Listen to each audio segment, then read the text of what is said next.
Oi, pessoal, eu sou Rodrigo Polito, jornalista especializado em energia. Estamos aqui no NT2E, evento importante da indústria nuclear brasileira, com convidados internacionais, com empresas do mundo todo. Uma delas é a Rosatom. A gente está aqui com o Juan Nunes, que vai falar um pouquinho da companhia, um pouquinho dos planos da empresa para o mercado brasileiro. Ela tem investido bastante aqui, tem olhado com bastante atenção o setor brasileiro. Juan, obrigado pela presença. Obrigado. Se você pode falar um pouquinho, dar um pouco do background da Rosatom, quanto tempo vocês estão no Brasil, como é que vocês estão instalados aqui? Bacana. Não, primeiro, obrigado por receber a gente aqui, bater esse papo conosco. A Rosatom, né, eu especificamente sou da Rosatom América Latina, né, que é parte da Rosatom International Network. O que a gente faz basicamente a parte de relações institucionais e facilitação comercial para as nossas subsidiárias. Aqui no Brasil a gente começou em 2015, 24 de junho de 2015, mas os negócios no país vêm antes do estabelecimento do escritório oficial da corporação aqui no Brasil. E desde então a gente vem conduzindo várias parcerias, né? A principal, né, a inicial, foi com o IPEM, né, no fornecimento aí de radioisótopos para o IPEM. E agora, nos últimos anos, mais recentemente, a gente tem intensificado também a parceria com o INB no fornecimento aí de produtos de urânio e do ciclo do combustível, né? Mas fora isso, a gente tem acordos de cooperação técnico-científica com as faculdades aqui, com o FRJ, com o IPEM. A gente conduz aí alguns programas de bolsa de estudo para alunos, tem alunos brasileiros estudando na Rússia através desse acordo, e a gente vem acompanhando o dia a dia do desenvolvimento do setor nuclear, né? A gente está sempre junto, ouvindo e colaborando para impulsionar isso, né? Conclusão de H3, agora os novos reatores, o novo plano aí do PDE, né? Que a gente tem esse desafio dos 10 gigas até 2030, e a gente está focado em ajudar, colaborar nesse sentido aí com Legal. o país. Uma coisa que eu acho muito interessante na Rosatom é que ela tem o escritório, como você mesmo mencionou, e aqui, até pela sua parte que você participa também, aqui funciona também o escritório para toda a América Latina, né? Isso, para toda a América Latina. A gente cobre do México para baixo. Né? Então a gente faz a representação da corporação do México e das subsidiárias do México para baixo, né? E em alguns produtos específicos nos Estados Unidos, em algum setor também, na América do Norte. Legal. E você mencionou um pouco das parcerias que vocês fizeram, né? A questão dos isótopos. E você pode falar um pouquinho mais do que vocês estão fechando recentemente, né? Vocês fecharam mais uma parceria agora, né? Isso. O mais recente que a gente tem é com a NB. A gente assinou hoje aqui no evento, né, fez a assinatura de um contrato de fornecimento de UFCs, é o segundo, já na segunda licitação que nós vencemos, né? Nós também agora começamos a fornecer também os serviços de enriquecimento, e estamos participando de uma licitação agora de enriquecimento também, todos para o ENB. Né?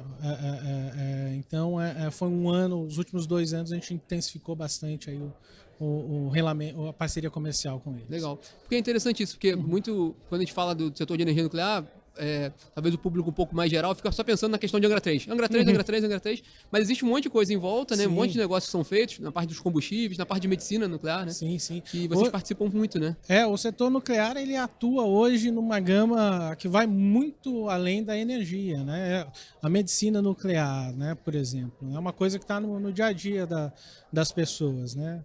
E o Brasil ainda tem uma penetração pequena do serviço. Se a gente comparar aí com vizinhos, com a Argentina, hoje a gente realiza proporcionalmente, né, numa relação considerando a relação de população, né, a diferença populacional, 4 vezes menos exames de medicina nuclear do que a Argentina.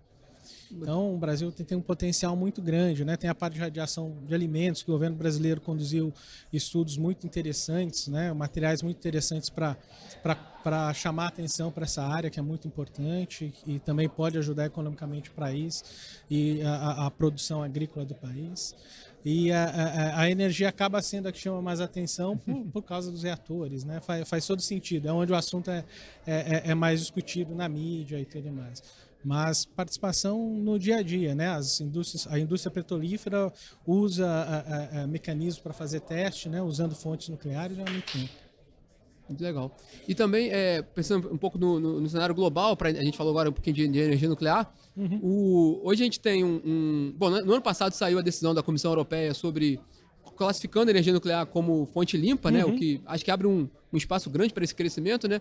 Como é que você vê esse momento para a energia nuclear globalmente, nesse cenário de discussão de descarbonização, de transição energética, né?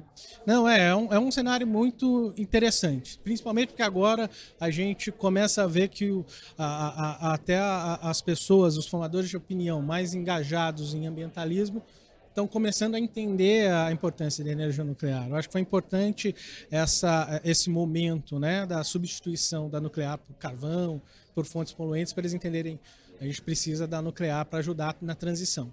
Né? E a gente está vivendo um momento de muitos ambientalistas, muitos formadores de opinião, revisando o posicionamento como nuclear. Isso é importante. Assim, a gente tem na nossa região um pioneirismo legal nessa parte de energia limpa. O México, a energia nuclear já é, por força de lei, considerada energia limpa há muito tempo, né? Como fonte verde, né?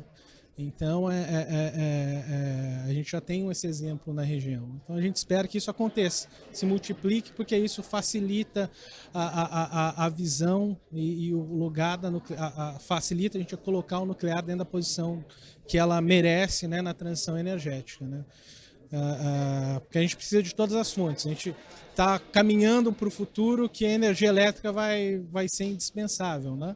A gente fala em crescimento de veículos elétricos, mas a gente vê as pessoas falando um pouco sobre da onde vai vir a energia para carregar meu carro, né? Então a gente vai precisar dessa densidade de todas essas fontes. Legal, foi um ótimo ponto, porque muito se fala hoje da eletrificação da economia, né? E exatamente, a gente vai precisar de mais energia. E se a fonte que vai levar essa energia não for limpa, né, ou for muito com alto teor ali de combustível fóssil, você não está fazendo transição energética, né? Não adianta você ter um carro elétrico. Você está intensificando. Exatamente. Perde o propósito, né? O objetivo é nobre, mas é uma coisa que as pessoas não estavam preparados para a discussão. Eu acho que teve aquele desbalanceamento da escala, né? A gente estava vendo um momento de geração de carbono, olha, até 2050, se não parar, vai... E aí todo mundo começou a discutir como reduzir a emissão de gases e surgiu a frota de veículos, a gente precisa mudar isso. Então se correu para esse lado, mas na parte de se preparar para ter a densidade energética necessária limpa na geração, acabou ficando por um segundo momento, ou teve algumas decisões que foram para um espectro muito além da escala, né? Para a Alemanha sair, tirar e aí for para o carvão, ou está comprando nuclear na França. Então, eu acho que agora a gente está... Mas esse momento sempre existe. Então, agora a gente está indo por equilíbrio, estamos chegando no equilíbrio. É importante a gente ter todas as fontes. A gente vai precisar, vai chegar um momento que a gente não vai poder se dar o luxo de escolher tanto, né? A gente tem um crescimento populacional grande, as tecnologias elétricas estão cada vez mais acessíveis, né? Antes se falava do ar-condicionado, agora a gente está falando de carro, né? Mas hoje é tudo elétrico, ferramentas, coisas que a gente utilizava de outra forma, hoje estão partindo para serem elétricos, né? Então a gente vai precisar dessa densidade e o nuclear não vai poder ser coadjuvante nisso, né? Pelo contrário, é um dos protagonistas na transição.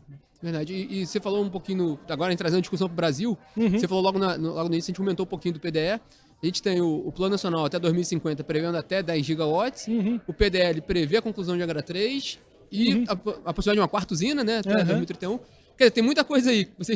Quanto vocês estão otimistas assim, e animados para fazer parte desses projetos, né? Não, a gente está sempre super otimista, sempre disponível para conduzir projetos, tanto com o governo ou, dependendo dos rumos que tiver o setor, com os interessados a investir na energia nuclear para essa participação. Eu acho que a sinalização, né, dos dois documentos principais do país para que que o investimento no nuclear continue é muito importante, era o que mais precisava, né? A gente demorou um pouco para chegar nisso, mas o importante agora a gente tem e a gente já está se estruturando e discutindo com os envolvidos aí no setor as possíveis soluções, né? Porque para a quantidade necessária e prevista para o país, né, que ainda é bem conservadora, mas importante, a gente vai precisar da participação de todos, né? E o setor nuclear, a gente precisa estar com todos os players, todos os donos de tecnologia envolvidos, né? Porque vai chegar um momento que você vai precisar da tecnologia de todos. Isso que é a visão que a gente tem. A demanda por energia é muito maior do que a quantidade de players no mercado para nuclear. Então a gente vai ter espaço para todos, é importante a gente conduzir isso bem de perto. Legal. E a Rosatom, ela fez, você mencionou também aqui, muitas parcerias, assinou memorando de entendimentos, enfim, a gente pode esperar mais acordos nesse sentido sendo feitos? Sim, a gente, acho que agora, principalmente no SMR, né, que é uma tecnologia que vai precisar aí não só de investimento financeiro, mas também investimento no desenvolvimento da regulação e da escolha da tecnologia. Então, mais acordos nesse sentido para avaliar a colocação da nossa tecnologia no país, avaliar locais, participar desses estudos que o governo está fazendo é importante. Eu acho que isso é uma das prioridades, entendo também provavelmente do governo, entender como tirar proveito do SMR, né? Bacana. Bom, eu queria agradecer pela participação, Rodrigo. Foi ótimo um bate-papo aqui. Sucesso para vocês da Rosatom, obrigado por participar do nosso setor de energia nuclear no Brasil. Valeu, não só a Rodrigo. energia nuclear, mas a indústria nuclear como um todo. E até a próxima. Muito obrigado. Obrigado também à audiência, a todos que nos assistiram. Valeu.